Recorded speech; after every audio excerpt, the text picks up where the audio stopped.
La racine des excuses, la peur de la vérité. La première raison pour laquelle l'homme cherche des excuses, c'est la peur de la vérité. La vérité est simple mais lourde. Il pouvait faire plus, mais il ne l'a pas fait. Reconnaître cela demande du courage. Alors, pour éviter cette douleur intérieure, l'homme accuse le destin, le temps, les circonstances.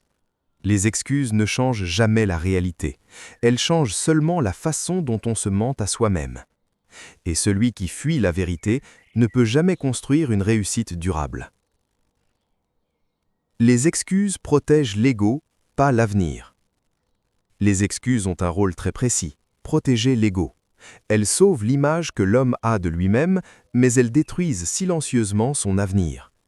Chaque excuse acceptée aujourd'hui devient une habitude demain, et les habitudes forgent le destin. On peut rassurer son ego avec des mots, mais l'avenir n'obéit qu'aux actions.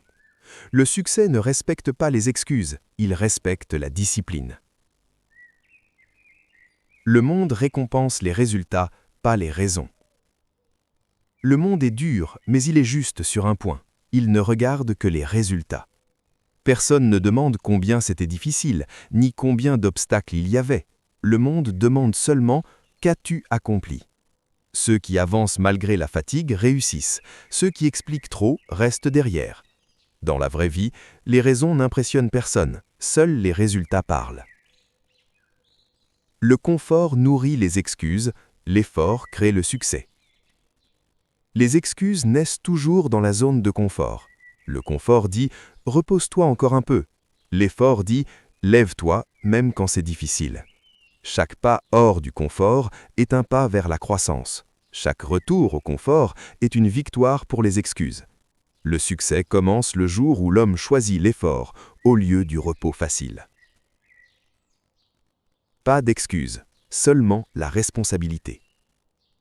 Le véritable changement commence quand l'homme arrête d'accuser et commence à assumer. Assumer ses erreurs, assumer ses retards, assumer ses faiblesses.